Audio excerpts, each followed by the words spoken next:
Boa noite, entrando no ar mais uma edição do Bunker Podcast.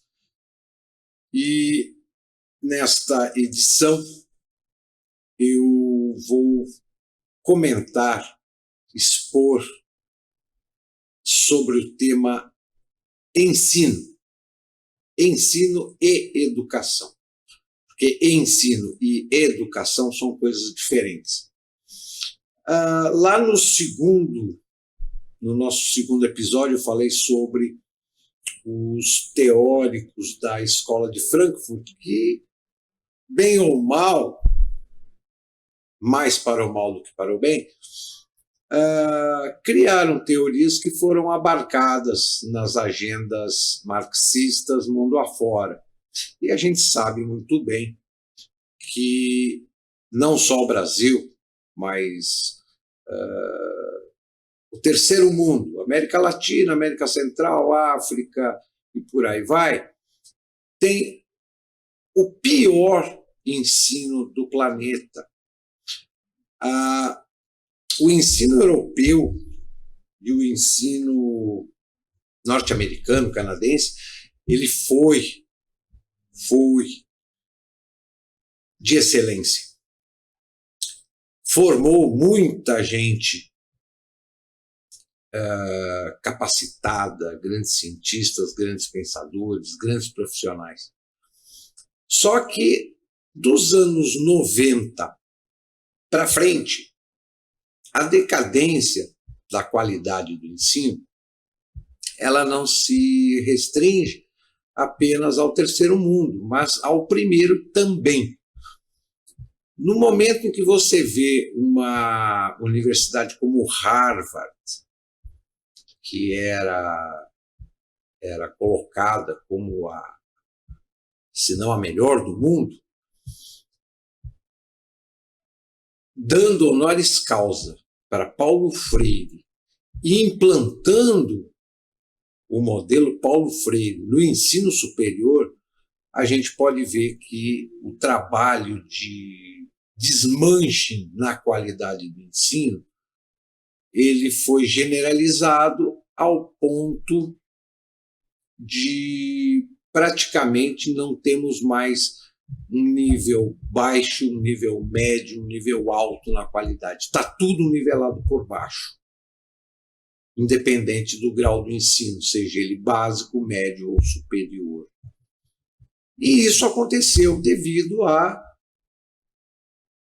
infiltração, à tomada de poder pela esquerda nos governos ocidentais. Todo país onde teve governo de esquerda ou social-democrata, a qualidade do ensino foi decaindo e continua caindo.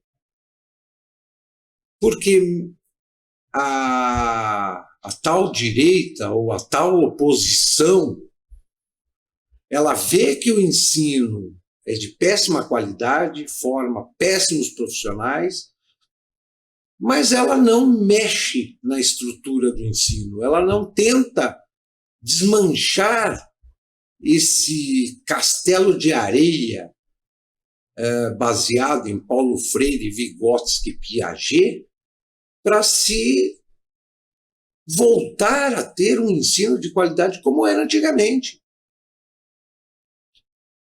Eu começo a minha exposição falando sobre as teorias de Adorno, um dos papas da escola de Frankfurt. Ele mesmo dizia, marxistas em tudo veem poder, até na técnica. Técnica é apenas um método para se fazer alguma coisa. Em decorrência, a racionalidade da técnica identifica-se com a racionalidade do próprio domínio. Essas considerações evidenciaram que não só o cinema, como também o rádio, as escolas, as universidades, não devem ser tomados nem como locais de arte ou local de busca por conhecimento. O fato de não serem mais que negócios. Basta-lhes como ideologia. Enquanto negócios, seus fins comerciais são realizados por meio de sistemática e programada exploração de bens considerados culturais. A essa sua conclusão, Adorno chamou de indústria cultural.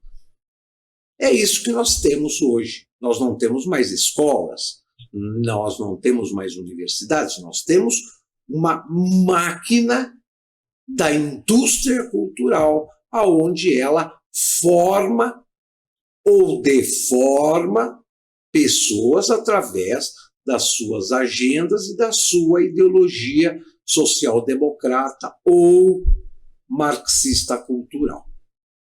Mas vamos ver um pouco mais a respeito da queda na qualidade do ensino no Brasil.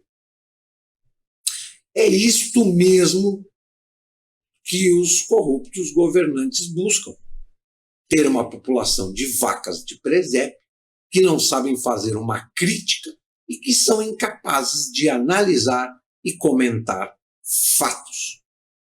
Por isto, por outras, que devemos o mais rápido possível nos livrarmos destes políticos e deste modelo de ensino que tomou conta no país, não só no Brasil, mas em todo o Ocidente. Quando eu falo em não sabem fazer uma crítica e são incapazes de analisar, quando se critica alguma coisa, a gente tem que ter conhecimento do fato ou do tema para se fazer uma boa crítica, ou para se buscar uma solução próximo do concreto.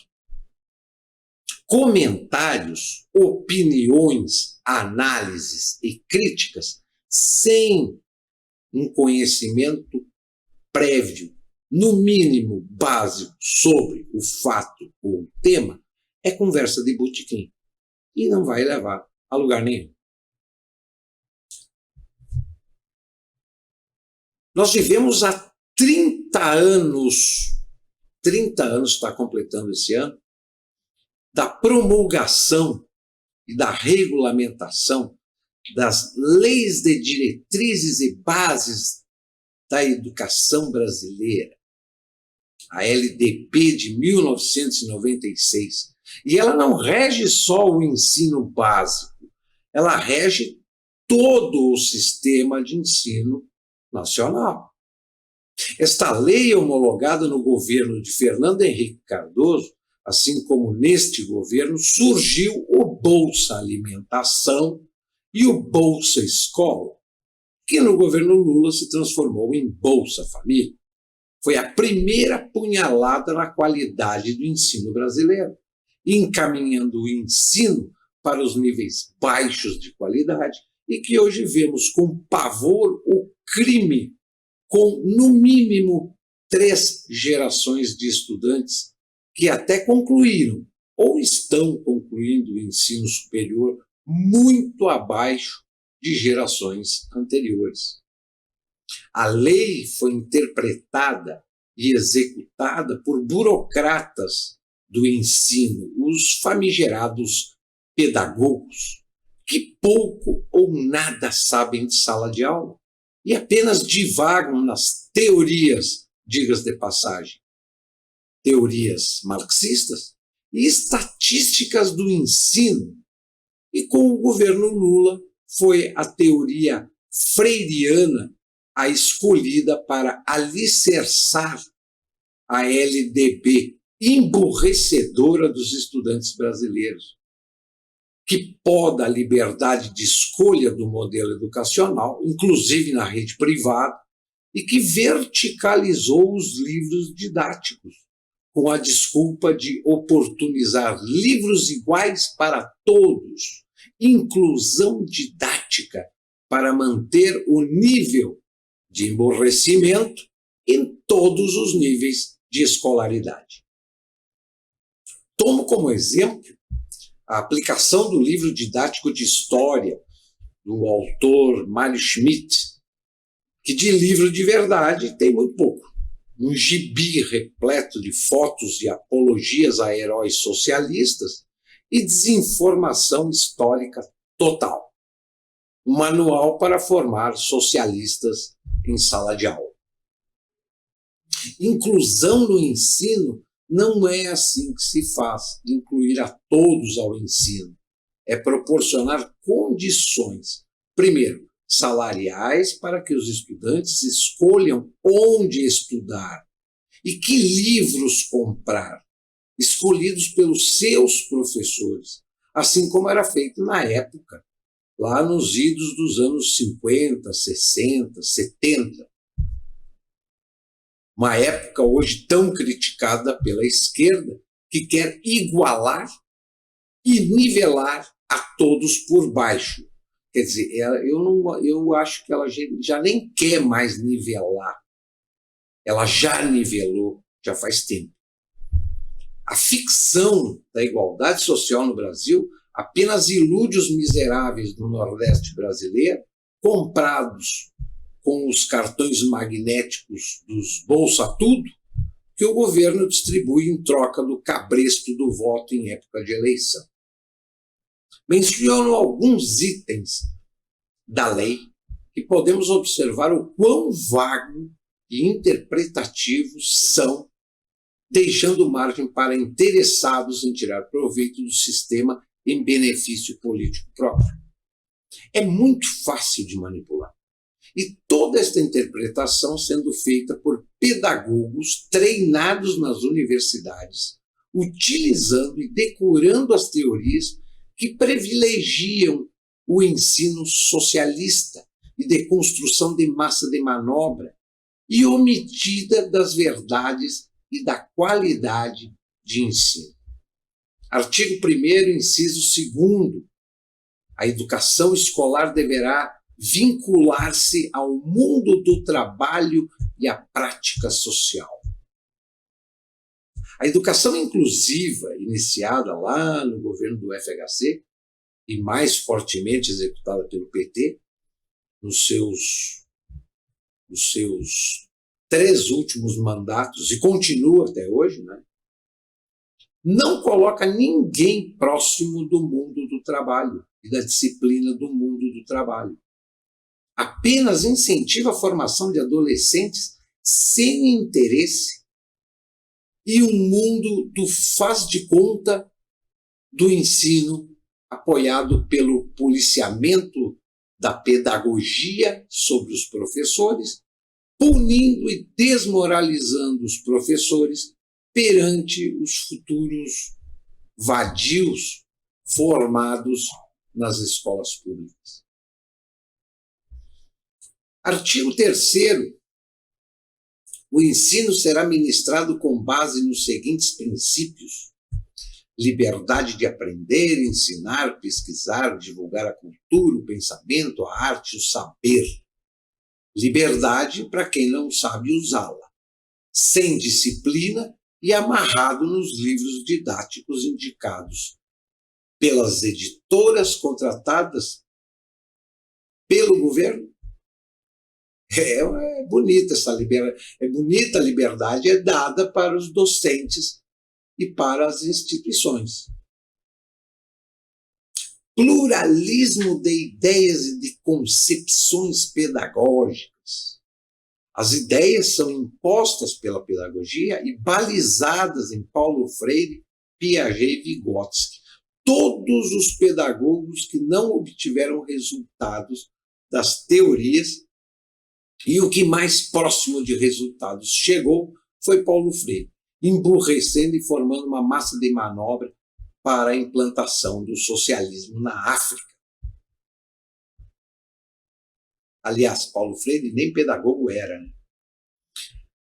Respeito à liberdade e apreço à tolerância. Liberdade de quem e tolerância para quem? O que se vê é os alunos repletos de liberdades e tolerância zero para os docentes, que são cobrados por não ter controle sobre os alunos, mas se impondo, são punidos, pois afeta a liberdade de direito dos alunos. Esta tolerância é apenas para os docentes que se torturam com a falta de respeito e a vadiagem legalizada dos alunos, vendo seu esforço profissional sendo reprimido e desprezado com esta lei vertical de interesse político.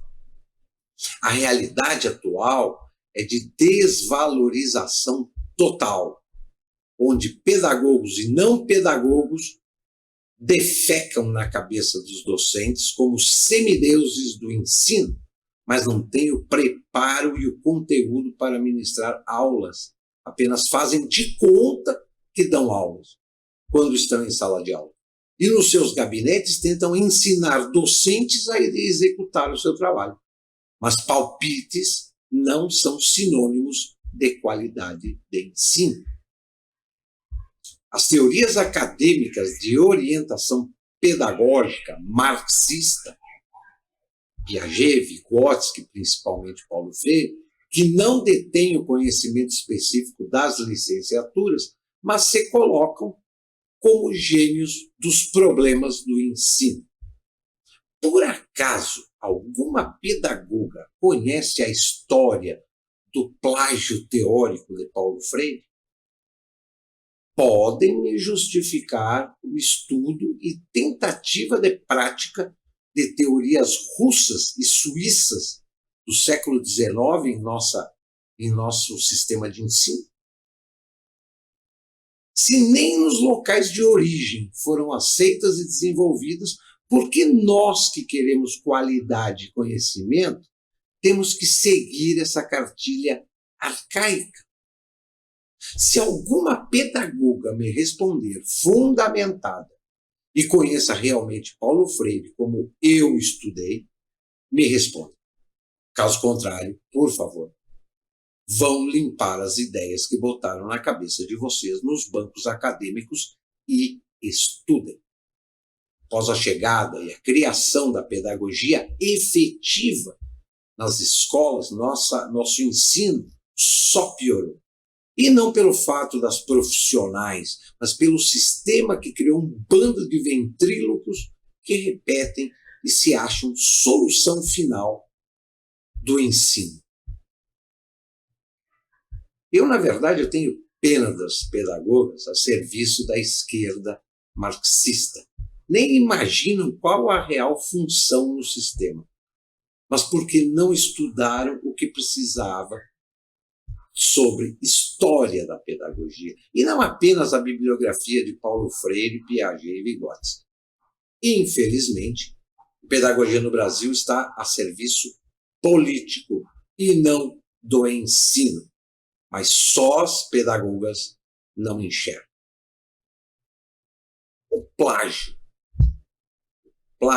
Paulo Freire, se explica com uma breve pesquisa à bibliografia da educação e filosofia, o que os bancos acadêmicos não fazem questão de expor na preparação das futuras gerações de pedagogos, por já estarem há décadas a serviço da esquerda na construção da inclusão ou do totalitarismo das massas doutrinadas por essa cartilha. Exponho a gênese do freirianismo, idolatrado pela pedagogia da esquerda, que é o responsável pelo emburrecimento de gerações de brasileiros que, ao completarem seus estudos, se veem excluídos do mercado de trabalho pela total bestialidade e engano da teoria em prepará-los para o mundo de mercado e das oportunidades. O método Laubach de alfabetização de adultos foi criado pelo missionário protestante norte-americano Frank Charles Laubach, desenvolvido por Laubach nas Filipinas, em 1915. Subsequentemente, foi utilizado com grande sucesso em toda a Ásia e em várias partes da América Latina durante quase todo o século XX. Em 1915, o Laubach foi enviado por uma missão religiosa à ilha de Mindanao, nas Filipinas, então sob domínio norte-americano, desde o final da guerra Estados Unidos-Espanha. A dominação espanhola deixara à população filipina uma herança de analfabetismo total, bem como de ódio aos estrangeiros. A população moura filipina era analfabeta, exceto os sacerdotes islamitas, que sabiam ler árabe e podiam ler o Alcorão. A língua maranhão, falada pelos mouros nas Filipinas, nunca fora escrita. Laubach enfrentava nessa sua missão um problema duplo: como criar uma língua escrita e como ensinar essa escrita aos filipinos, para que esses pudessem ler a Bíblia. A existência de 17 dialetos distintos naquele arquipélago dificultava ainda mais a tarefa em meta. Laubach adaptou o alfabeto inglês ao dialeto mouro. Em seguida, adaptou um antigo método de ensino norte-americano de reconhecimento das palavras escritas por meio de retratos de objetos familiares do dia a dia, para ensinar a leitura da nova língua escrita. A letra inicial do nome do objeto recebia uma ênfase especial, de modo que o aluno passava a reconhecê-la em outras situações, passando então a juntar as letras e formar palavras. Utilizando essa metodologia, o Laubach trabalhou por 30 anos nas Filipinas e em todo o sul da Ásia. Conseguiu alfabetizar 60% da população utilizando essa mesma metodologia. A leitura dessas línguas era lecionada pelo método de aprendizagem descrito acima. Nesse período de tempo, esse mesmo trabalho foi levado do sul da Ásia para a China, para o Egito, para a Síria, para a Turquia, e a África, e até mesmo para a União Soviética. Maiores detalhes da vida do Laubach é fácil de se encontrar na internet. Na América Latina, o método dele foi primeiro introduzido no período da Segunda Guerra Mundial, quando o criador do mesmo se viu proibido de retornar à Ásia por causa da guerra. No Brasil, este foi introduzido pelo próprio Laubach em 1943, a pedido do governo brasileiro. Naquele ano, esse educador veio ao Brasil a fim de explicar a sua metodologia, como já fizera em vários outros países latino-americanos. A visita do Laubach a Pernambuco causou grande repercussão nos meios estudantis. Ele ministrou inúmeras palestras em escolas e faculdades, não havia ainda uma universidade em Pernambuco, e conduziu debates no Teatro Santa Isabel. Refiro-me apenas a Pernambuco e ao Recife, pois meus conhecimentos dos eventos naquela época não iam muito além do local onde residia. Houve também farta distribuição de cartilhas do método Laubach em espanhol, pois a versão portuguesa ainda não estava pronta. Nessa época, a revista Seleções publicou um artigo sobre ele e seu método, muito lido e comentado por todos os brasileiros de então, que, em virtude da guerra, tinham aquela revista como único contato literário ao mundo exterior. E no mesmo ano de 1943, o senhor Paulo Freire, que já era diretor do SESI, assim ele afirma em sua autobiografia, encarregado dos programas de ensino daquela entidade. No entanto, nessa mesma autobiografia, ele jamais confessa ter tomado conhecimento da visita de Laubach a Pernambuco. Ora, ignorar tal visita seria uma impossibilidade, considerando-se o tratamento VIP que fora dado àquele professor norte-americano pelas autoridades brasileiras, bem como pela imprensa e pelo rádio, não havendo ainda televisão naquela época. Concomitante, subitamente, começaram a aparecer em Pernambuco cartilhas semelhantes aos do professor Laubach, porém com um teor filosófico totalmente diferente. As de Laubach, de cunho cristão, davam ênfase à cidadania, paz social, ética, cristianismo, existência de Deus. As novas cartilhas, utilizando idêntica metodologia, davam ênfase à luta de classes, à propaganda da teoria marxista, ao ateísmo e à conscientização das massas, à sua condição de oprimidas. O autor dessas outras cartilhas era o genial Paulo Freire, diretor do SESI, que emprestou seu nome a essa nova metodologia da utilização de retratos e palavras na alfabetização de adultos, como se a mesma fosse da sua autoria. Tais cartilhas foram de imediato adotadas pelo movimento estudantil marxista para a promulgação da revolução entre as massas analfabetas. A artimanha do Paulo Freire, que pegou, e esse método é o chamado método Paulo Freire, tendo mesmo sido apadrinhado por toda a esquerda nacional e internacional, inclusive pela ONU, que também já foi tomada pela esquerda há muito tempo. No entanto, o método Laubach, o autêntico, fora de início utilizado com grande sucesso em Pernambuco na alfabetização de 30 mil pessoas da favela chamada Brasília Teimosa, bem como em outras favelas do Recife, em um programa de ensino conduzido pelo Colégio Presbiteriano Agnes Erskine, naquela cidade. Os professores eram todos voluntários. Essa foi a famosa Cruzada ABC, que empolgou muita gente, não apenas nas favelas, mas também na cidade do Recife e em todo o estado.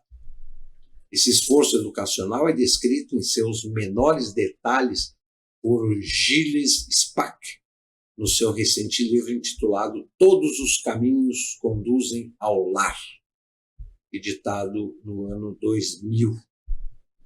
O método Laubach foi também introduzido em Cuba, em 1960. É uma escola normal em Bagamos. Essa escola pretendia preparar professores para a alfabetização de adultos.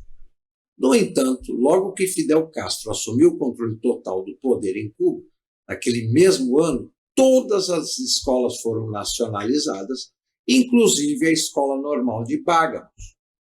Seus professores foram acusados de subversão e tiveram de fugir, indo refugiar-se na Costa Rica, onde continuaram seu trabalho na propagação do método Laubach, criando então um programa de alfabetização, volto a frisar, de adultos,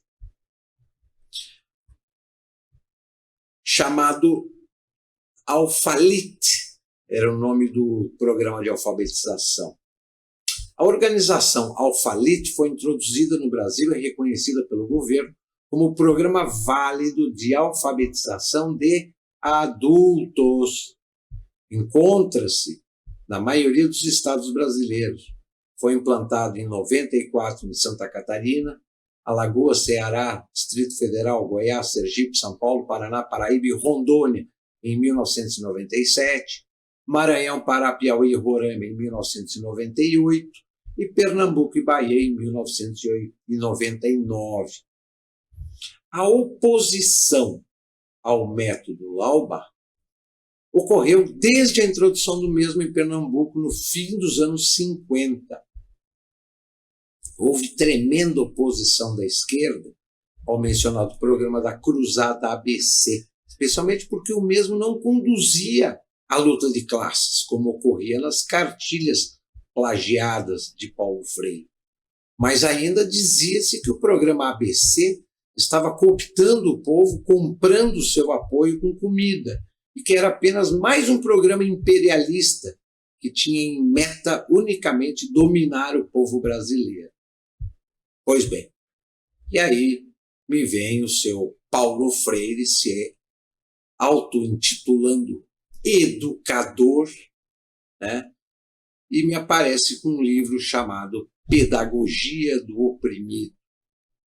O estranho é que essa obra, Pedagogia do Oprimido, não versa sobre ensino. Certamente não a ensino de crianças. Pedagogia do Oprimido não menciona nenhum dos assuntos que ocuparam a cabeça dos reformistas do ensino durante o século XX. Provas, padrões de ensino, currículo, papel dos pais no ensino, como organizar as escolas, que matérias devem ser estudadas, qual a melhor maneira de treinar os professores, o modo mais efetivo de ensinar as crianças desfavorecidas em todos os níveis. Mas esse best-seller sobre educação é, ao contrário, um tratado político utópico que clama pelo fim da hegemonia do capitalismo e a criação de uma sociedade sem classes. Professores que adotam essas ideias perniciosas arriscam prejudicar seus alunos e, ironicamente, seus alunos mais desfavorecidos sofrerão em maior escala. Para se ter uma ideia das prioridades da obra do Paulo Freire, basta dar uma olhada nas notas de rodapé. Paulo Freire não está interessado nos tradicionais pensadores e professores do Ocidente. Não em Rousseau, Piaget, Dewey, Mann, Montessori. Ele cita um leque diferente de figuras. Ele cita Marx, Lenin, Che Guevara, Fidel Castro, assim como os intelectuais orgânicos radicais, como Fanon, Debré, Marcuse, Sartre, Althusser, Lukács. E não há por que ser diferente, uma vez que sua ideia central é que a revolução resolverá todos os conflitos da sociedade entre opressores e oprimidos. Os oprimidos estão destinados a desenvolver uma pedagogia que os leve à sua liberdade. Aqui, numa passagem-chave, está como Freire vê seu projeto de emancipação. A pedagogia do oprimido é uma pedagogia que deve ser feita com e não para o oprimido, numa incessante batalha para recuperar sua humanidade. Essa pedagogia faz da opressão e suas causas objetos de reflexão pelo oprimido, e dessa reflexão virá o engajamento necessário na luta de classes pela sua liberdade. E na luta, durante a luta, sempre a luta, essa pedagogia se fará constante. Como essa passagem deixa claro, Paulo Freire nunca teve a mais leve intenção de que pedagogia seja algo que se refira ao dia a dia de sala de aula, como análise, pesquisa ou qualquer coisa que se leve a uma melhor produção acadêmica dos alunos. Ele almeja algo maior. Sua idiosincrática teoria sobre escolas remete apenas a uma autoconsciência dos trabalhadores e camponeses explorados, que estariam percebendo a opressão no mundo. Uma vez que eles cheguem à noção de que estão sendo explorados, essa pedagogia não mais pertence aos oprimidos e passa a ser uma pedagogia de todos no processo de liberação permanente. Paulo Freire raramente fundamenta sua descrição de luta entre opressores e oprimidos em uma sociedade ou um período histórico em particular. Então se torna difícil ao leitor julgar se o que ele está dizendo faz sentido ou não. Não sabemos se os opressores a que ele se refere são os banqueiros, os barões latino-americanos ou ainda autoritários burocratas do ensino. Sua linguagem é tão metafísica e vaga que ele pode simplesmente estar se referindo a um jogo de tabuleiro com dois lados oponentes, os opressores e os oprimidos. Ao fazer análises gerais sobre a luta entre esses dois lados, ele se apoia na formulação padrão de Karl Marx, segundo a qual a luta de classes necessariamente leva a uma ditadura do proletariado, e essa ditadura significa a transição para a abolição de todas as classes e a uma sociedade sem classes. Em uma nota de rodapé, entretanto, o Paulo Freire menciona uma sociedade que, de fato, atingiu a permanente liberação que ele propõe. Esse parece ser o fundamental aspecto da Revolução Cultural de Mao Tse-tung na China. Os milhões de chineses de todas as classes que sofreram e morreram sob o tacão da Revolução Brutal provavelmente discordam. Paulo Freire também oferece conselhos a líderes revolucionários que precisam entender a revolução por causa de sua natureza criativa e liberal, como um ato de amor. O exemplo usado por Freire de seu amor revolucionário é ninguém menos que o símbolo da Revolução Armada de 1960, Che Guevara, que afirmou que o revolucionário é guiado por forte sentimento de amor. Freire deixa de mencionar, no entanto, que Che foi um dos mais brutais personagens da Revolução Cubana, responsável pela execução sumária de centenas de oponentes políticos. Afinal, escuridão e tristeza parecem ser o menor dos problemas da obra-prima de Paulo Freire, mas assim mesmo é válido citar um trecho da abertura do livro. Enquanto o problema da humanização sempre foi, do ponto de vista axiológico, o problema central da espécie humana, ele agora toma um caráter de preocupação inevitável. Preocupação pela humanização remete ao reconhecimento da desumanização, não apenas como uma possibilidade ontológica, mas como uma realidade histórica. E à medida que o indivíduo percebe a extensão da desumanização, ele ou ela deve se perguntar se humanização é uma possibilidade viável. Na história, em contextos objetivos e concretos, tanto a humanização quanto a desumanização são possibilidades para uma pessoa enquanto um ser incompleto, consciente de sê-lo. Precariamente traduzido, humanização é bom e desumanização é ruim. Como nos dias em que os panfletos revolucionários acertaram como em Um Fantasma Está Assombrando a Europa. Como esse livro sobre opressão, luta de classes, destruição do capitalismo e a necessidade de uma revolução pode ter sido confundida com um tratado sobre ensino, que pode resolver os problemas das escolas do século XXI nas cidades do interior e nos centros urbanos. A resposta para essa questão começa em Pernambuco, um estado do Nordeste brasileiro. Nas décadas de 50 e 60, Paulo Freire foi um professor universitário, um radical ativista político na capital, onde ajudou a organizar campanhas em prol da alfabetização de camponeses. Paulo Freire percebeu que aulas de alfabetização e civilidade eram um bom caminho para fazer com que camponeses pobres votassem em candidatos de esquerda. Sua pedagogia começou, então, com campanhas para a mobilização de um grande número de eleitores, rendendo-lhe poder político. A popularidade da obra-prima do Paulo Freire, Pedagogia do Oprimido, não se deveu somente à teoria educacional.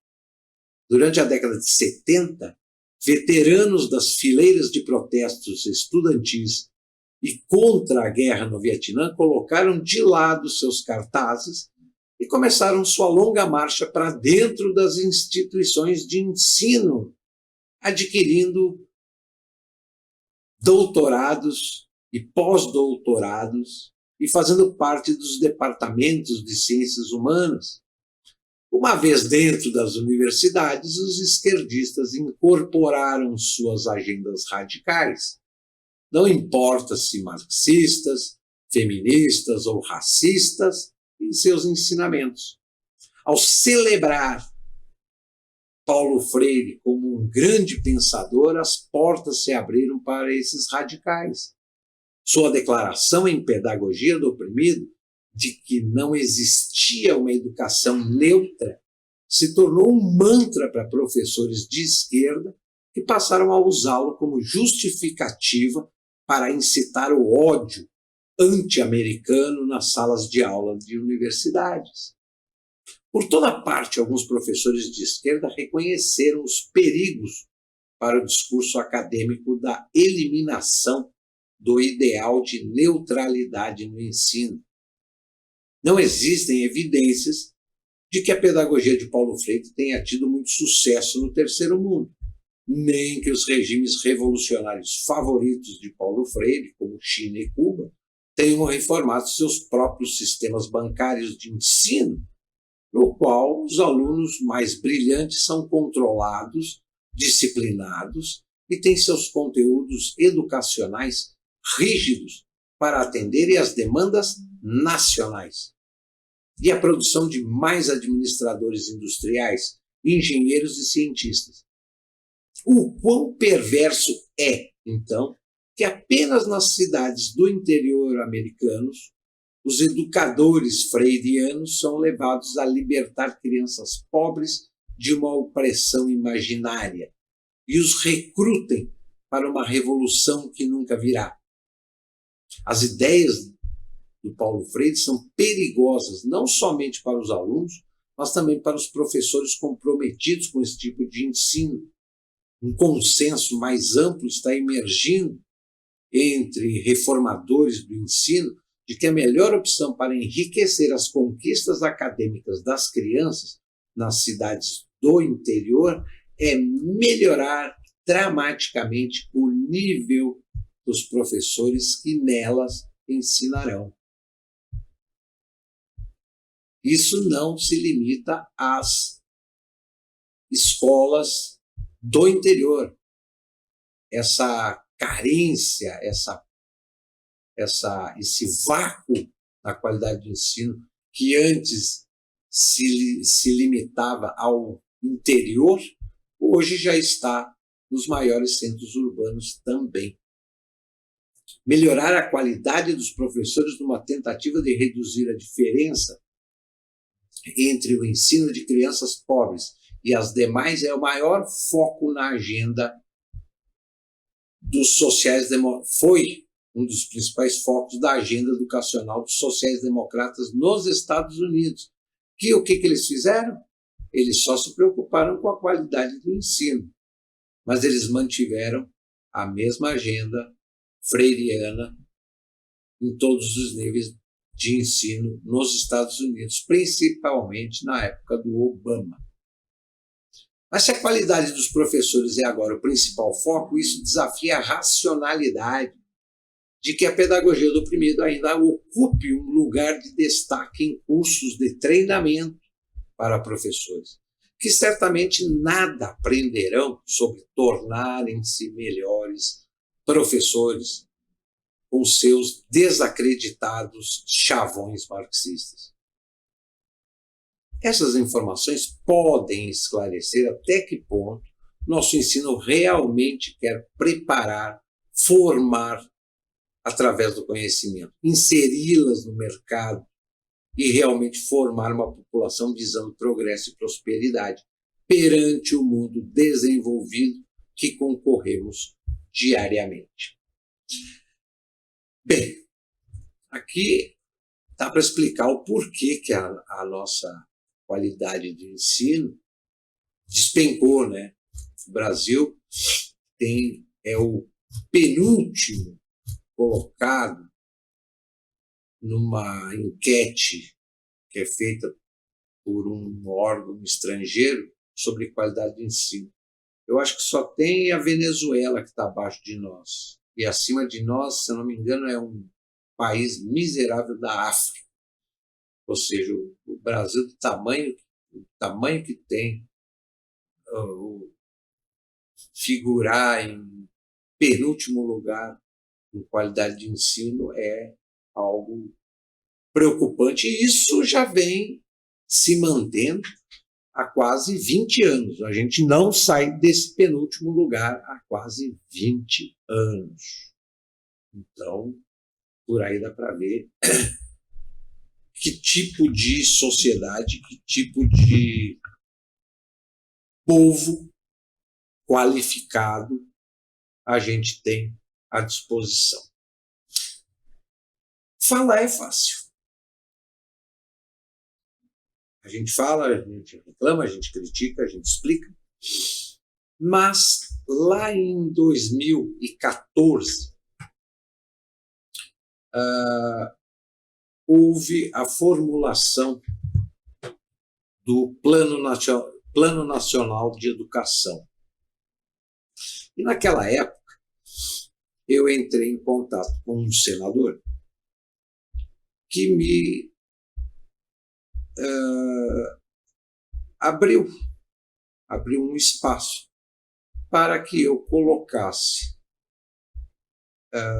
em plenário no Senado, na Comissão de Educação do Senado, que discutia o Plano Nacional de Educação 2014-2024, um parecer, um relatório, um parecer sobre educação, para ser discutido nessa comissão e, por óbvio, tentar, em cima do que eu relatei sobre educação, melhorá-la, né? Melhorar o Plano Nacional de Educação. E eu passo para vocês aqui a íntegra do parecer, que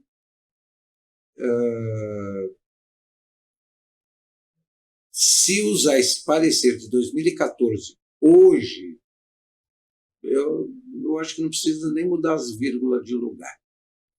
Mas o que eu coloquei na época e que foi a exposição na Comissão de Educação do Senado foi o seguinte: levando em consideração que, historicamente, o ensino sempre foi a mola mestra para o desenvolvimento da sociedade, primeiro pelos escribas da antiguidade, mestres artesãos medievais, escolas e universidades católicas na transição do feudalismo para o capitalismo, observamos a partir do século XIX a ilustre arte de ensinar e aprender, formando pessoas e desenvolvendo a humanidade por intermédio da ciência e tecnologia.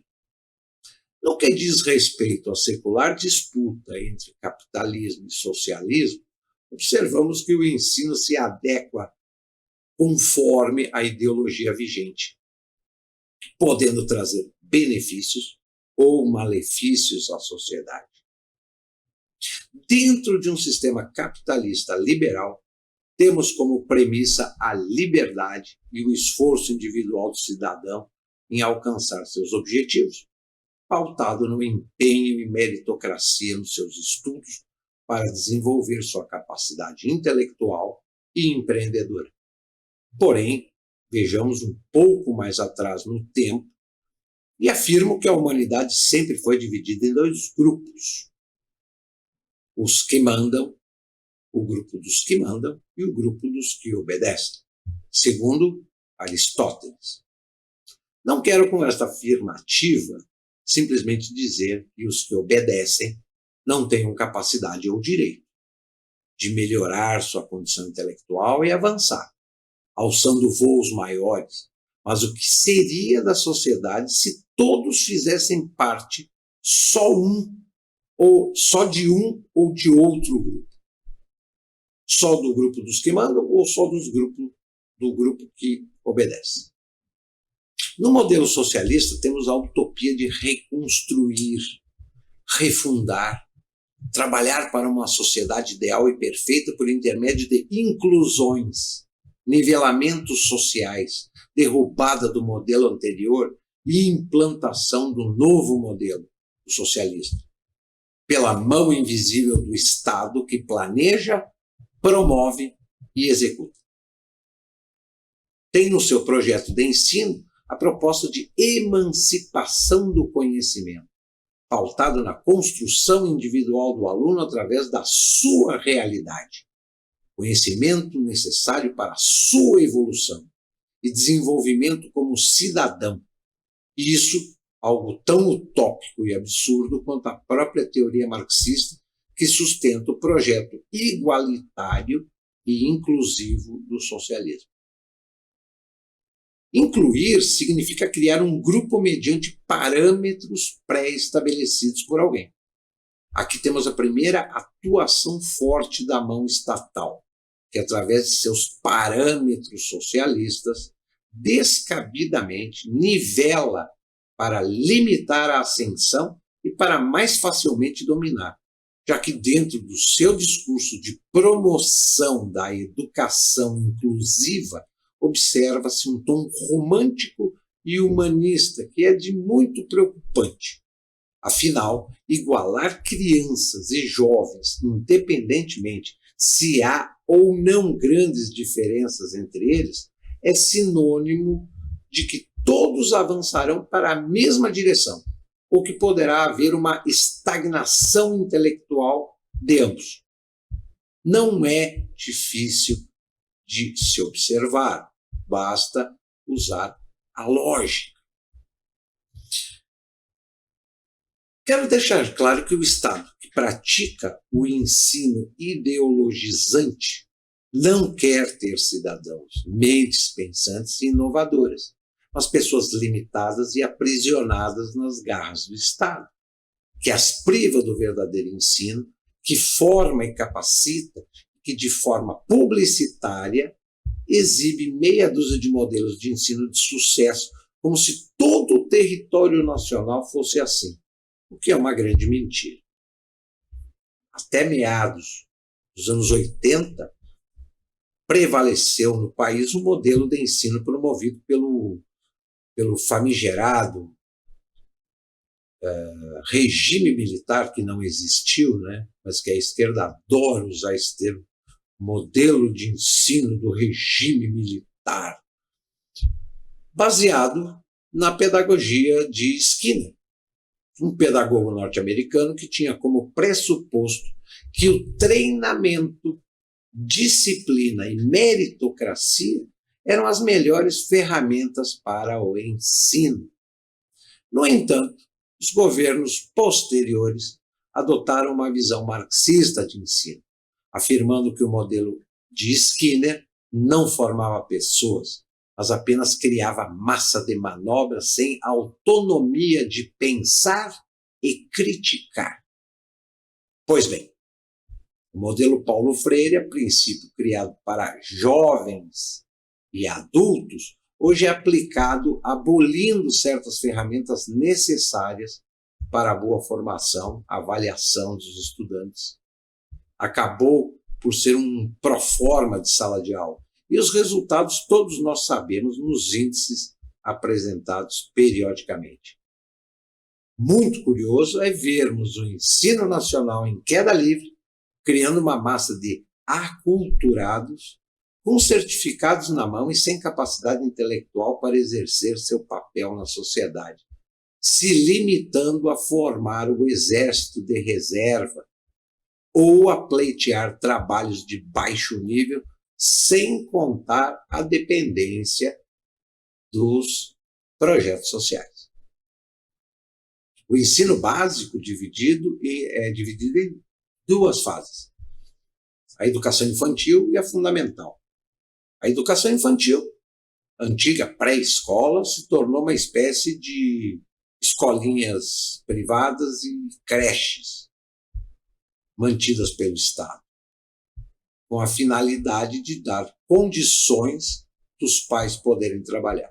Educação infantil não existe, isso aí é escolinha, é creche, né? Tanto que os governos estaduais, municipais e até o federal investem muito mais dinheiro para a criação de creche, que eles chamam de educação infantil, né, do que em universidade e escola de ensino médio.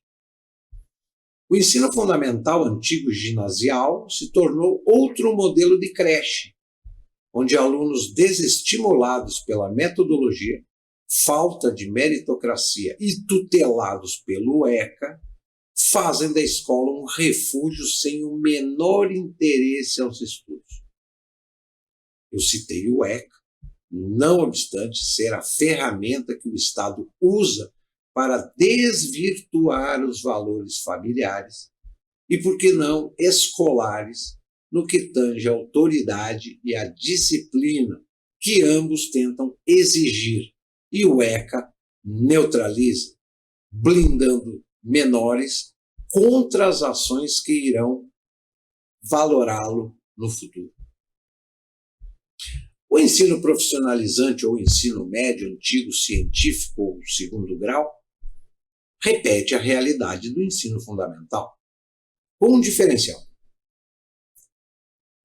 que de alguma forma tenta, sem sucesso, preparar, corrigir, em parte, o desastre do ensino fundamental em algumas disciplinas, e tendo como fator de estímulo aos estudantes a entrada para a universidade.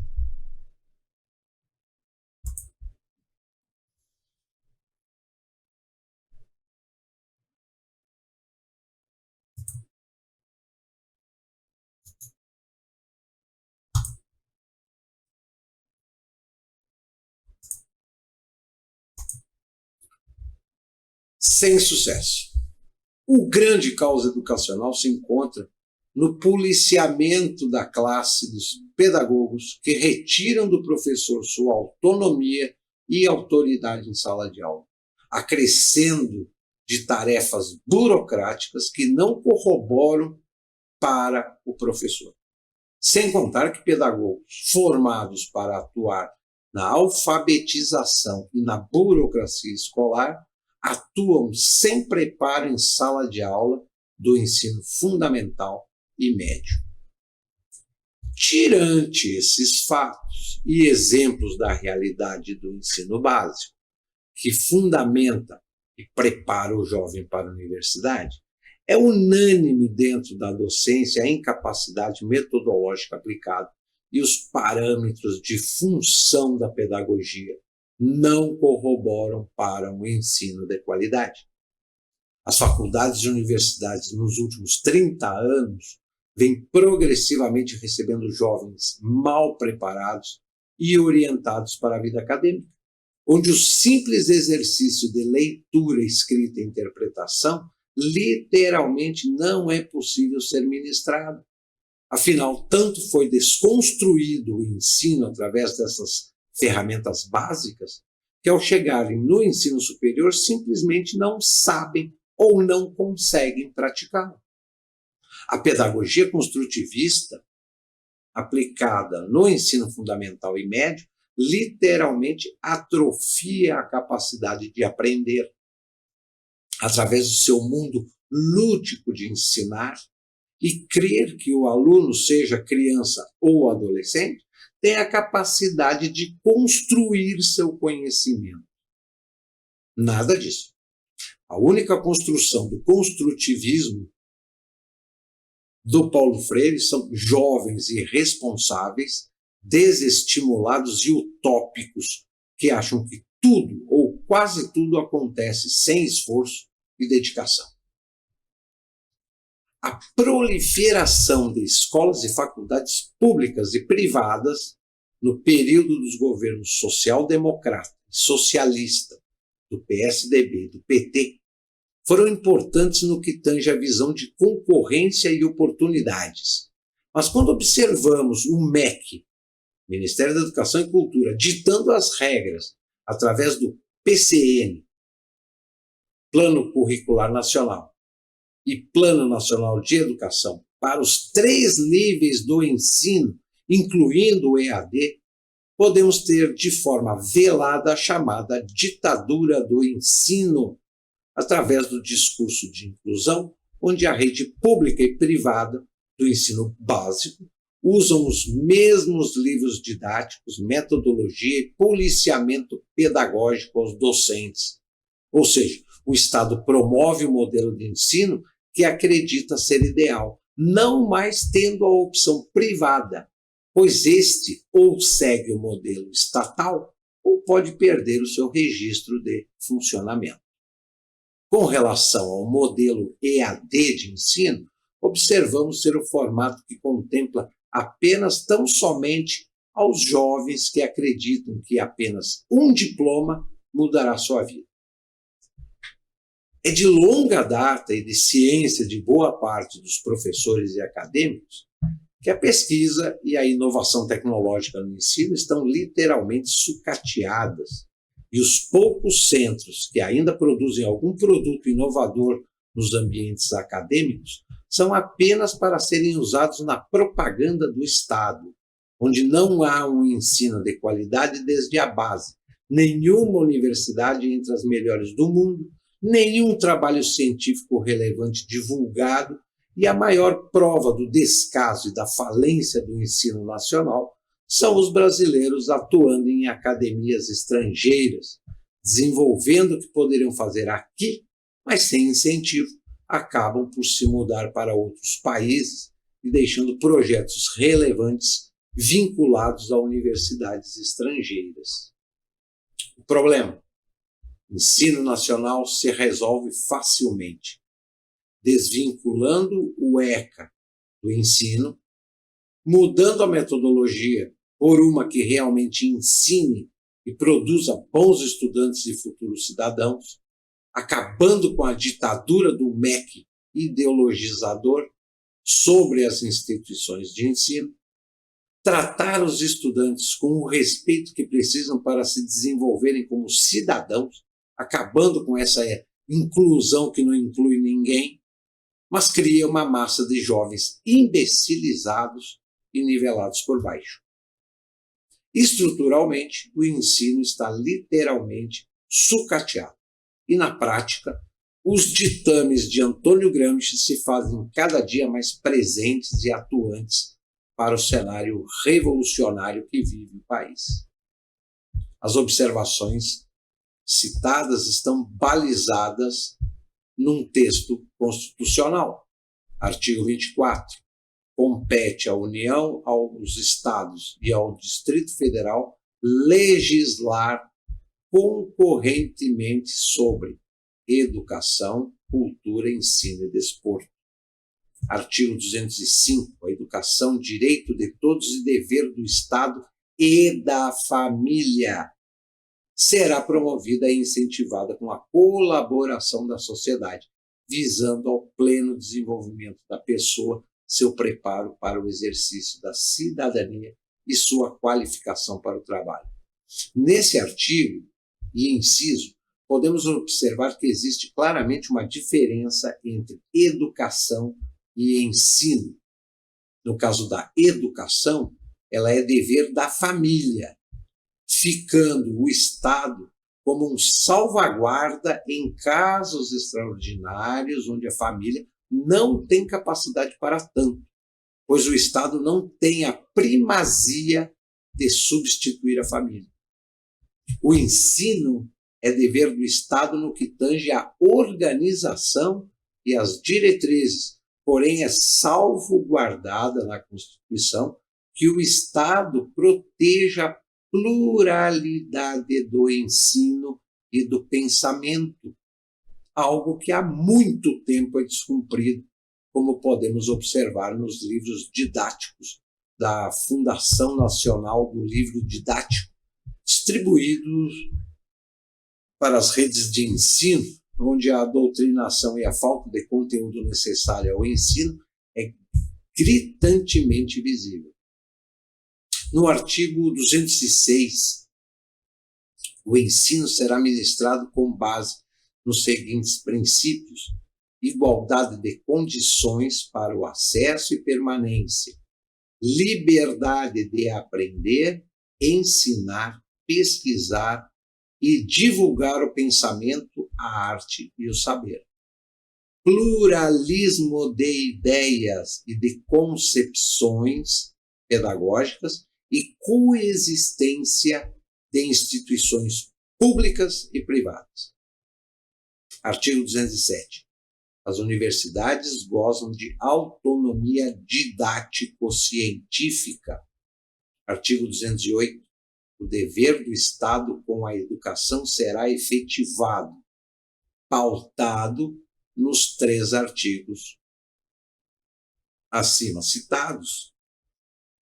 As seguintes considerações. A confusão epistemológica criada propositadamente pelo Estado entre os termos educação e ensino é explícita no momento em que o legislador constituinte originário esclarece as diferenças entre as denominações e suas funções legais. Não obstante o ensino ser um direito do cidadão, a sua permanência no estabelecimento escolar é uma opção dentro da liberdade que o cidadão tem por força constitucional. O inciso 1º expõe igualdade de condições para o acesso. Esta afirmação do texto constitucional deixa claro que qualquer tipo de cota ou privilégio ao acesso ao ensino está fora do contexto legal. O inciso 2º, pluralismo de ideias e de concepções pedagógicas, esta afirmação tem no seu teor o bom senso democrático e o respeito às liberdades de um Estado democrático de direito. No entanto, na praxis, o que observamos nos últimos anos é a implementação de um sistema de ensino engessado em uma cartilha pedagógica única e um alinhamento ideológico explícito, observado nos teores e informações dos livros das redes públicas e privadas. O artigo 207. As universidades gozam de autonomia didático-científica. Se analisarmos realidade universitária, encontraremos uma tomada da política ideológica e confirmando a constatação do padrão marxista-gramscista, inclusive no ensino superior, onde incluiria uma politização exacerbada do ambiente acadêmico através dos DCS, explicitando a atuação partidária no ambiente onde a ciência e o conhecimento deveriam imperar. Que o diga os alunos de todas as universidades federais do país. Artigo 208. O dever do Estado com a educação será efetivado. Novamente observamos a tentativa do Estado em ser o mantenedor e promotor da educação, mantendo a interpretação errônea do termo educação. Este dever estatal se limita quando houver ausência da atuação familiar, mas se o termo educação se refere a ensino, esta atuação é na efetivação estrutural e organizacional, respeitando as liberdades dos cidadãos e das instituições de optar, gerir e praticar as metodologias e didáticas que acharem mais eficazes para o ensino de seus alunos.